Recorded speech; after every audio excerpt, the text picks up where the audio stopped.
really looking forward to talking to you, Peter. I follow your work. I get your emails. We're going to try not to scare people too badly. I said, I better shut up then. Yeah, I know. How are you, buddy? I'm good. All right. Good. So how are you? good. So it's great to have you back, Peter. I follow your stuff. I get your emails every week, and follow your ideas and your commentary and your macro stuff. But I said today, is it better to be prepared even if it makes you scared? And I think it is. It's hard to have your head in the sand like an ostrich once you know. And I exchanged emails with you yesterday and said our wheelhouse is currencies. So you're going to talk to us a little bit about the dollar. And Peter is really an interesting guy to follow because he's read all the masters. Peter even flies to New York to go read manuscripts of who? Dewey? No, that's Dr. Wheeler. Wheeler, okay. Yeah. All right, so he's definitely a student of the masters, esoteric, and integrates it into his work. So really a pleasure to have you back, Peter. I'm curious. So we're looking at the dollar here, and you have that high that we had in 217 as a 5. So where do you think we're at in the dollar? Well, the dollar is really interesting. When you asked me that, I kind of went, oh, God, not the dollar. Because the dollar well, everything is corrective in both directions. And that's the problem with the dollar. All of the, we're talking Elliott wave. I'm an Elliott wave guy. Right. And so I heard that from an Elliottician today. He said because of currency wars, there really aren't a lot of impulsive moves that, up and down are mainly corrective. And you're confirming that. Yeah, everything is corrective. And the other thing, Okay. We talk about U.S. indices, and you said, well, stick with Forex. And I may as well be doing the U.S. indices because they're all moving in lockstep. Everything is moving in lockstep now towards the final end of this thing. And it's really, I said it was going to happen 3 years ago. In fact, Prechter, one of the things he said, which has been correct, was he called it all the same market. And he said they're going to be, everything's going to be moving in the same direction, and they all are. So getting back to the dollar, because it's interesting, everything's going to go up today. Canadian dollar, I spend my time with the US dollar indices, currency pairs rather. So there's 5 of them that I cover, the yen, CAD, Australian dollar, and I can go into any of those. I've got charts here for those as well. But the dollar, this could be many things. So here's the wave that we're in right now, this little B wave. I think this is corrective as well. I'm waiting to see what the ending is here, and I've got another chart of this, which is was it a daily? Yeah, it's a daily, which we can go into this final wave. But the bigger picture. Because I saw off an email, I saw off on your emails, you had mentioned UUP, which is a proxy for the dollar, the ETF, that it still needed one more. It didn't look complete up there, and still needed one more high. Well, it's wandering around, and you can see it in this as well. So what I was going to say about this larger picture here is there are 5 waves to the upside. These are not impulsive waves. So this could be the first part of a zigzag. So you could end up with this wave retracing back down to the A wave, or even partially, depending on what happens here at the top, and then getting another 5 waver to the upside, which might end up right up here at 120 on the dollar. And then I would expect it to retrace. So this says a lot about where we're going. I would say deflation on the upside. And then you wonder, because we know the reserve currency isn't going to be around all that much longer. There's a lot of noise that way. And so a lot of de-dollarization talk out of our friends in China and Russia and everywhere else. So that means it's kind of the end of the empire, and I've known that for quite some time. So that's what this is telling me from a technical perspective. I don't think this is coming down right now past this, because the U.S. market and gold are telling me that we're going into deflation. And so that means this is going, the reserve currency should go up in value. And so that's what I'm seeing. But right now, going to this daily chart here and just showing this wave up, I'm showing this. I put little stars here because these are 3 waivers. So if you want to look at this and say, gee, that looks impulsive, I'm going, well, you know, there's a 3 waiver, there's a 3 waiver, there's a 3 waiver. So impulsive waves. It's funny, I get a lot of my clients that call things impulsive all the time, and I'm going, well, no, all the subwaves have to be in 5s as well, and this just isn't. So this looks to me like it is corrective, and if it's corrective, it's going to fully retrace. I just want to see what happens here. There's an overlap here, as you can see, where if this is the actual 5 waiver to the top, the 4th wave is overlapping with the 2nd wave here, or the 1st wave rather. And that means that this is corrective. So there's a lot of things telling me it's corrective. You always have I have a joke for you, Peter. You know why R.N. Elliott was waving at people? Because he was impulsive. But it's okay. His wife was corrective. Okay, that'd be like oil and water, wouldn't it? Sort of. All right. So all one market. So if we do get some type of high here in the dollar and we sell off, but you know, we hold the lows, maybe it pulls back to 94, 92. Would that be relief for equities? Because I think, you know, you called this decline this week in S&Ps, although, you know, I don't know if you thought you'd have that kind of reaction Monday to the G20, but it you know, I was surprised it didn't even take the stops out over, you know, 28.13. So I know that even you, who's long-term bearish, have a glimmer of hope for people that did not raise cash earlier, that there still could be one more high after we finish this off. Yeah, there is. Here's ES, the daily on the E-mini futures for the S&P 500. So this I just pulled off before we get on. We're going up today. This is one wild market. And I've never seen anything like it. Yeah, it's really pretty amazing. So, you know, if you look at, I don't know if everybody's used to the big picture here, but this was I've got it as a running flat. So here's the top of the 3rd wave in the S&P. And this entire structure from 2009 is corrective. We're not supposed to have B waves at the top of a market, but we have a B wave at the top of the market. And I think that's because I refer to it as an unnatural wave. It is central bankers creating more debt than we've ever had in our lives. Okay. You know, so that's very managed markets. Central planners affect even Elliott wave.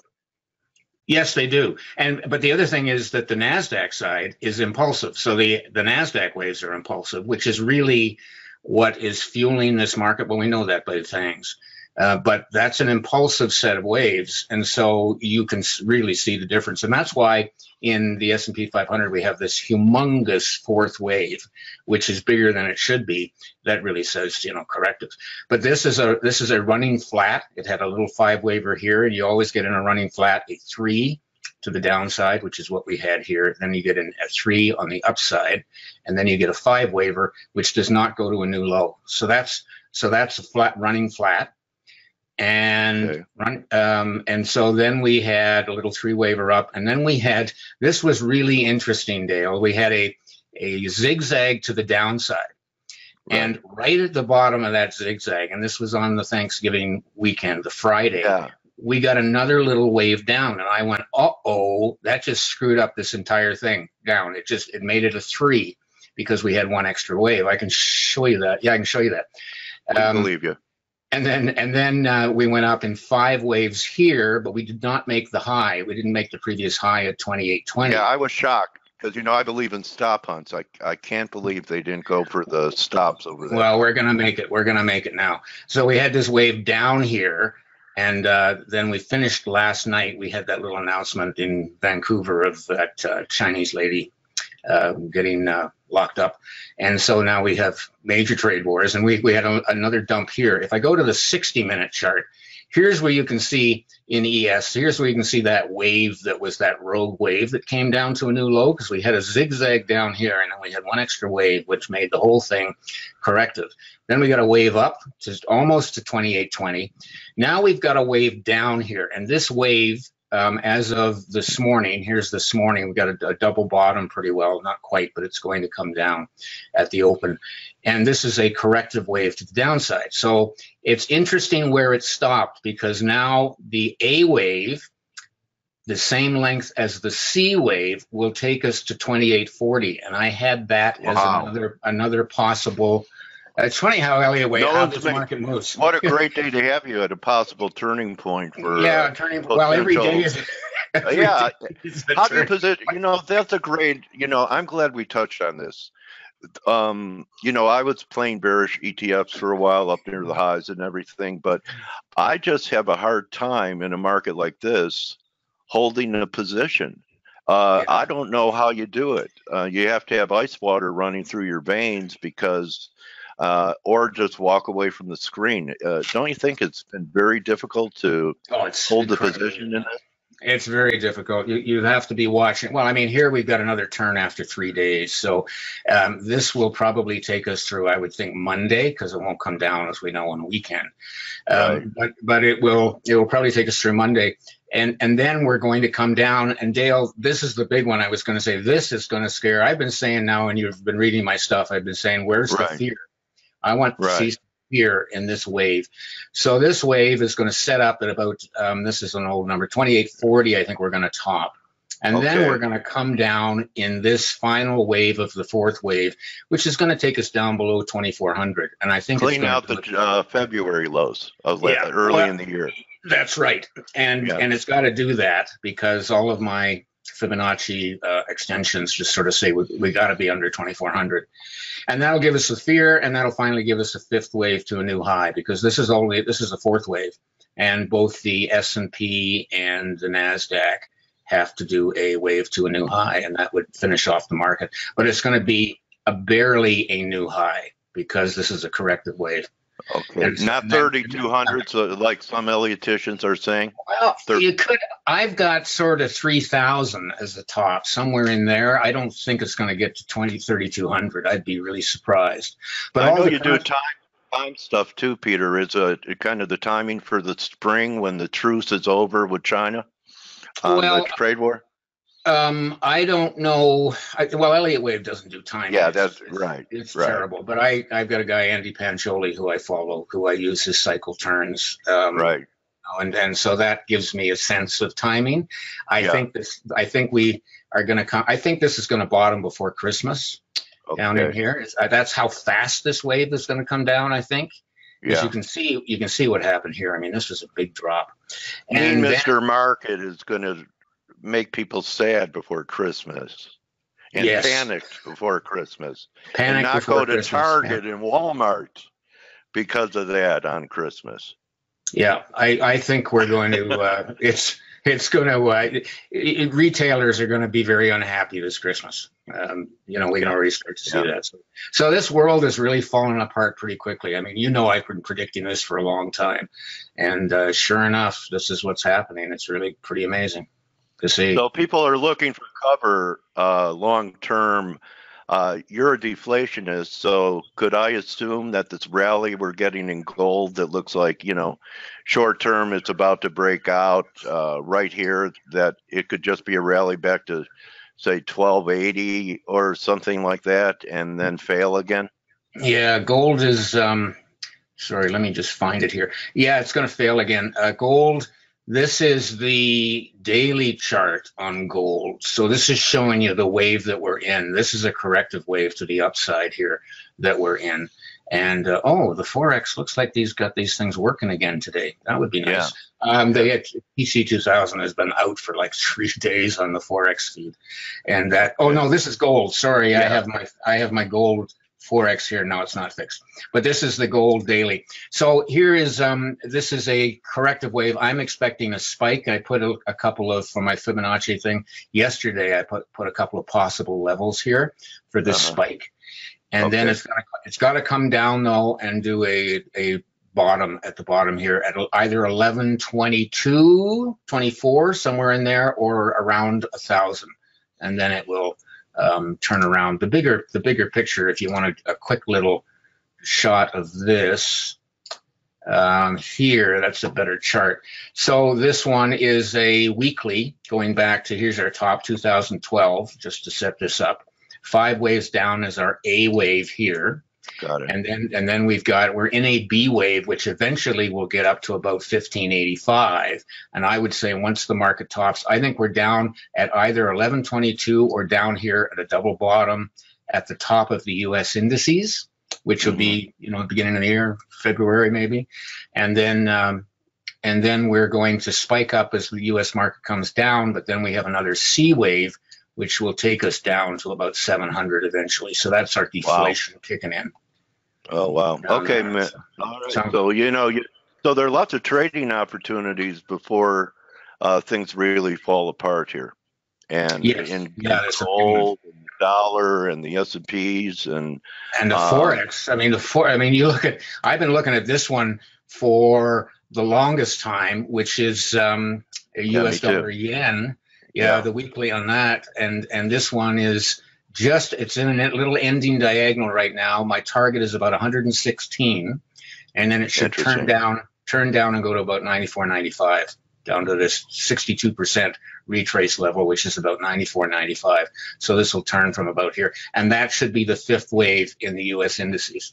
So all of these reversing, all of these currencies, you name it, all the US dollar currencies are going to reverse at the same time and do the 5th wave to a new high in the US indices, and they're all going to have large waves. The euro as well will go to a new high because it looks corrective on the wave down, and the Australian dollar, which is another interesting, a great trade there, will also go to a new high. New high over parity? A new high, where am I at here? Here's so you've already declared about him in Aussie. So declared about him? What do you mean? About him. Declared about him. No, I haven't. No, we've got a bottom still to go here.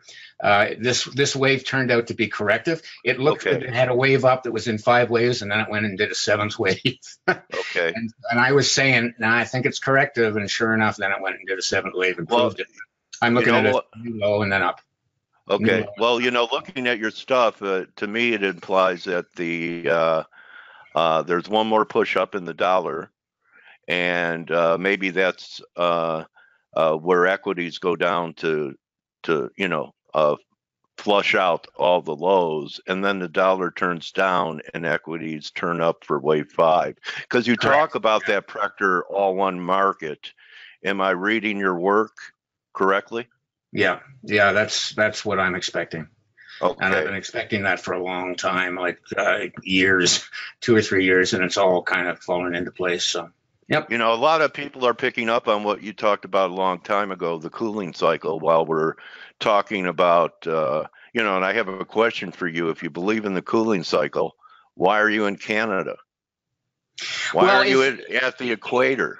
It's why am I in Calgary where it's 7 o'clock in the morning?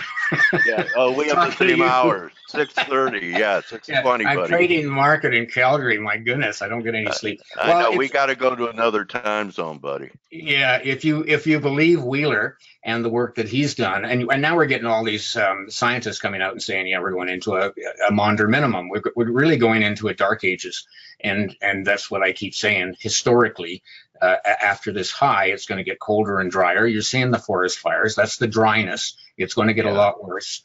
And it's interesting that Wheeler said that there's the band between sort of the 48th parallel and Mexico, which is what the U.S. is in, which is closest to the sun, which gets the extreme climate. And in like this week, you're getting all kinds of wild stuff going on down there with all this snow, and we don't get any of that up here. We're not getting any of that. We're above 0 for the next week, which is good. We haven't had our typical 20 below 2 weeks before Christmas yet, and it doesn't look like we're going to get it. So it's weird. It's milder here. You're closer to the sun. We're on a cusp right now where we're going from warm and wet, which we've had, sort of warm and dry the last sort of decade, and it's now turning colder and drier. So it's like going from fall into winter. And so what do you get when you, or sorry, summer into winter. So what do you get in the fall? You get extreme climate. You get storms and all kinds of things. Put that on a 25-year scale, which is what we've had since 1998, which is where we had the turn. And so we've gone sideways in terms of temperature, and we're now starting to head down. And if you actually look at the temperature graphs, you'll find that in 2007, it was really cold that year. 2008 was a really cold year. It was in 1929 as well. It was in the 1970s, which was the major recession. Whenever it gets cold and dry, the markets come down, which I think is fascinating. You know, Peter, fascinating interview with some great counts. I want to thank you for being generous with your long-term outlooks, because, you know, it's there on video, and people are going to be able to refer to this for a long time. Why don't you show your website now so that people could follow you more closely and keep an eye on current developments and what you're looking for down the road, how they could immerse themselves in your work? Here is my website here, Science of Prediction Through Cycles, and I've got some interviews on it. So it's got a lot of the major articles and videos and things there. And then you go to the market forecast, and you'll get, I do a free blog every weekend. This one's on hopium. Yeah. That sure proved to be the case the week that I did it, which is what I was expecting. But this, I put in, there's my long term.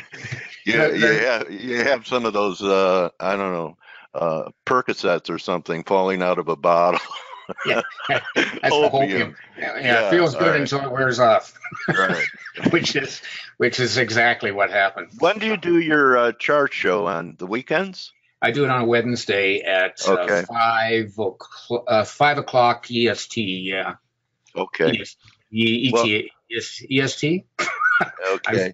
Yeah. Well, Peter, I hope you have a Merry Christmas and Happy New Year. And I really want to thank you for coming back, and I hope we didn't scare people too much, because, I consider your work, you're like a watchman in the markets for me, my trading warrior brother, and appreciate your hard work. I spend way too much time at this. This has been an incredible journey. The last year, I had no idea we were going to go sideways like this. It's been, we've stayed on top of it, but boy, it's tough. It's a tough market. It's a young man's game. What are we doing, Peter? We're stupid. The scary thing is it will pay off next year, and it'll all be worth it next year. So all right, well, we're going to have you back, buddy, and I really appreciate you being with us, my trading warrior brother. Thank you. Keep up the great work, Peter, and again, may pips rain down on you during warm cycles and cold cycles. How about that? Thank you. All right. And you have a great Christmas and a great holiday. Thanks again. Okay. I really appreciate it. You're very welcome, everyone. That's Peter Temple. I told you that you bulls that, don't lose heart. There could be another rally for, in fact, having Peter on today, there might be a good shorting opportunity coming up within days. So thank you, everyone. Have a great day. And remember, most of all, in these times and in all times, don't just count your pips, count your blessings. And we'll see you for the NFP tomorrow morning. Adios. Thank you, Peter. Hey, thank you, Dale. Okay. All right.